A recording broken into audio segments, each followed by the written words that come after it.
ادعای داشتن کسی دیفرنس داشتن واقعا کامل به این ترتیب من اگر قضیه رو این مسئله رو میونه هنرمندا محدود کردم به هنرمندا به خاطر اینکه من از صحبت شما نتیجه میگیرم که پس فقط هنرمندای ایرانی هستن که میشه گفت به یک مسائلی غیر از مسائل معمولی زندگی فکر میکنن. شما الان نه اشخاص روشنفکر کسی نیست که فعالیت میکنه علاوه بر فعالیت به اصطلاح فعالیتایی که برای پیشرفت فرم زندگی میکنه، فرمای ظاهری زندگی میکنه، آدمی که در درجه اول یک فعالیتایی میکنه برای یک مقدار پیشرفت‌های معنوی، پیشرفت‌های مسائل اخلاقی اون رو برای خودش طرح میکنه و نگاه میکنه به اینا رو برای خودش حل میکنه. به این آدما بیشتر مثل که بیشتر میشه گفت روشنفکر تا آدمایی که سلسله فعالیت‌های مثلا تکنیکی میکنن، مثلا فعالیت‌های اقتصادی میکنن. Farrokhzad has been called many things during and even after her life. The New York Times describes her as being at once loved and hated, but perhaps one of the more significant titles used to describe her is what Sholay Wolpe, who translated the collection of her poems, called her a poet of audacity. Although Farrokhzad was groundbreaking, it is important to note that the discourse surrounding her makes it easy to reduce her to just being a woman who wrote about sex.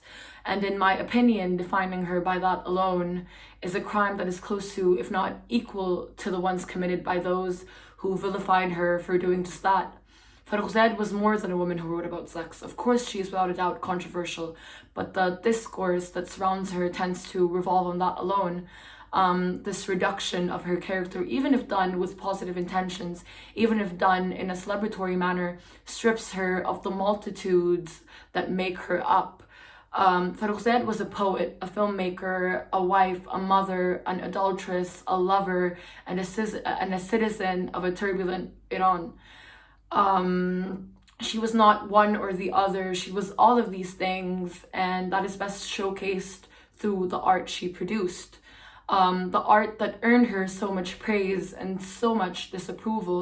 And so I think that in order to properly understand the dimensions of her character, it is integral to examine the diverseness of her art. So let's begin with Sin, which is arguably one of her most famous poems. I have sinned a rapturous sin, in a warm, inflamed embrace, sinned in a pair of vindictive arms, arms violent and ablaze. In that quiet, vacant dark, I looked into his mystic eyes, found such longing that my heart fluttered impatient in my breast. In that quiet, vacant dark, I sat beside him, punch drunk, his lips released desire on mine. Grief unclenched my crazy heart. I poured in his ears lyrics of love. Oh, my life, my lover, it's you I want, life-giving arms, it's you I crave. Crazed lover, for you I thirst. Lust inflamed his eyes, red wine trembled in the cup. My body, naked and drunk, quivered softly on his breast. I have sinned a rapturous sin beside a body quivering and spent. I do not know what I did, O God, in that quiet, vacant dark. One of the most brazen things about this poem, which critics usually point out, is the blatant use of the word I. Farrokhzad does not shy behind metaphors or symbolism. She does not allude to the fact that she is describing a sexual encounter. She outright describes it in an unmistakable manner. The sex Farrokhzad describes in her poem does not seem to be coming out of a place of love. In fact, there is no mention of love at all except in the context of words being said in the act itself. She describes a carnal desire, and she does so shamelessly, and she does not express any remorse over it. In O Bejeweled Land, another one of her poems, we see another side of her.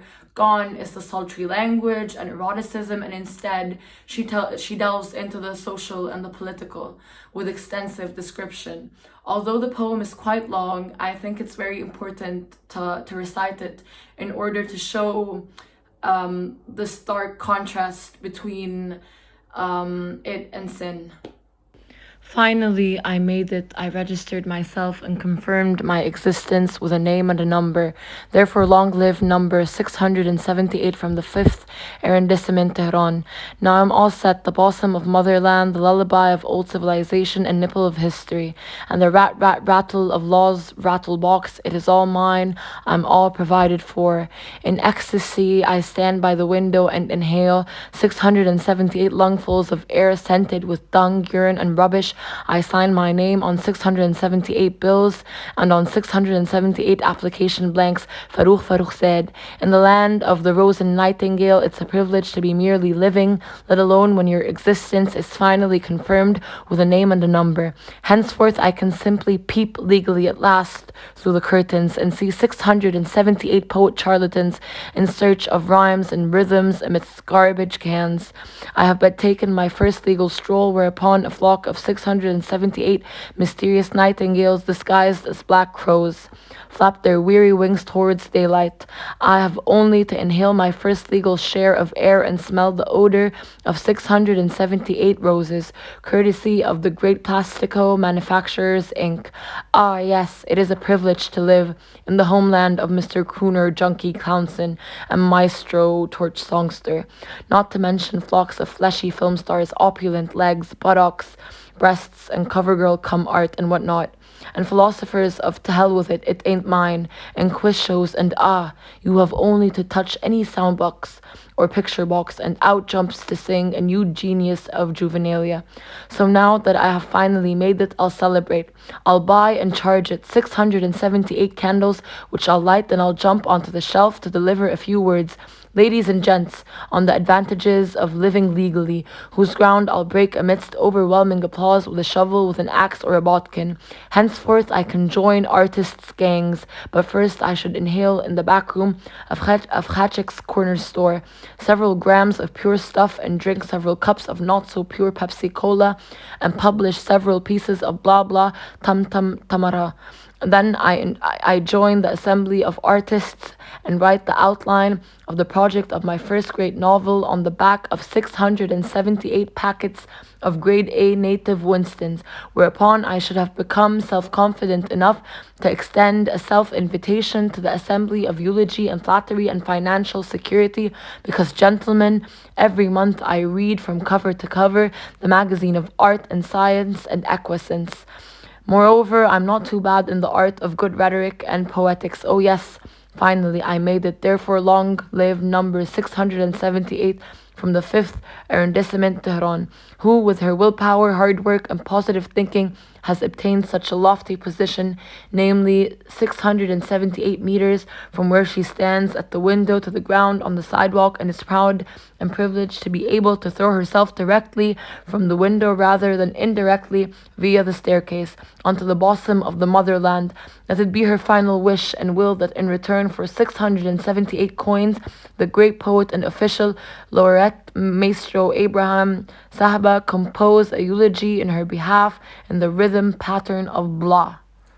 The title of the poem itself, O Bejeweled Land, is borrowed from the title of an Iranian patriotic song. Her critique of the notion of a national ID shows the satirical nuance behind the title. The poem is at once both political and social. Gone is the lover we encountered in sin, and here is a disgruntled citizen of a bureaucratic country.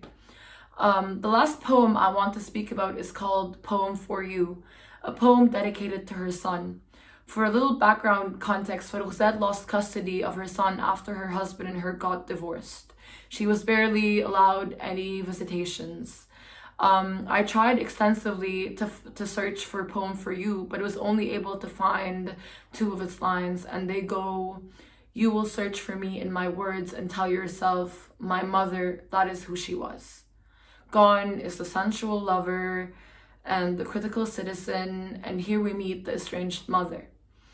Although Farrokhzad talks explicitly about her sex life in some of her poems, these lines seem to be even more personal. They showcase a certain vulnerable longing and hopefulness. They also corroborate the fact that Farrokhzad was not ashamed of her poetry. Her status as an accomplished poet makes it easy to forget that she was also a filmmaker. In 1962, the short film documentary The House is Black was released. Not only did she write the screenplay, but she also directed it. This is an excerpt from the film. زبان نهاده است و سایه‌های عصر دراز می‌شوند و هستی ما چون قفسی که پر از پرندگان باشد از ناله‌های اسارت لبریز است و در میان ما کسی نیست که بداند که تاب کی خواهد بود. موسم حصاد گذشت و تابستان تمام شد و ما نجات نیافتیم. مانند فاخته برای انصاف مینالیم و نیست. انتظار نور میکشیم و اینک ظلمت است.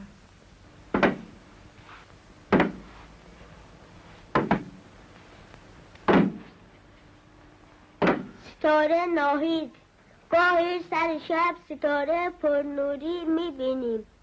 اسم این ستاره ناهید است. ستاره ناهید خیلی روشن است. ستاره ناهید به ما خیلی نزدیک است، اما ستاره ناهید به ما چشمک نمیزند. چرا باید برای داشتن پدر و مادر خدا را شکر کرد؟ تو بگو. من نمیدانم، من هیچ کدام ندارم.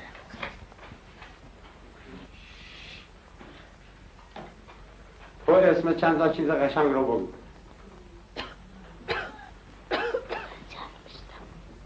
ما، خورشید، گل، بازی. تو حالا اسم چند تا چیز زشت بگو. دست، پا،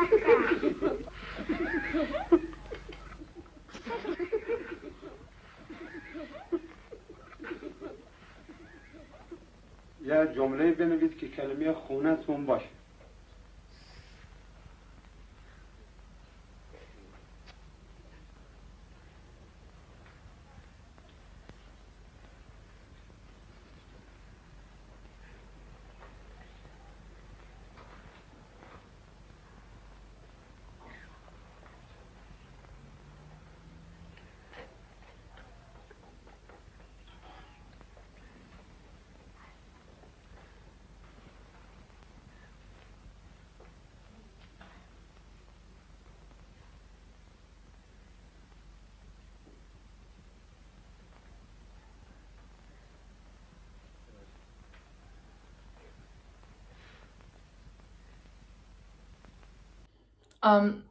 The film is based in an Iranian leper colony and showcases the nature of the human condition and is considered to be one of the landmarks of Iranian cinema.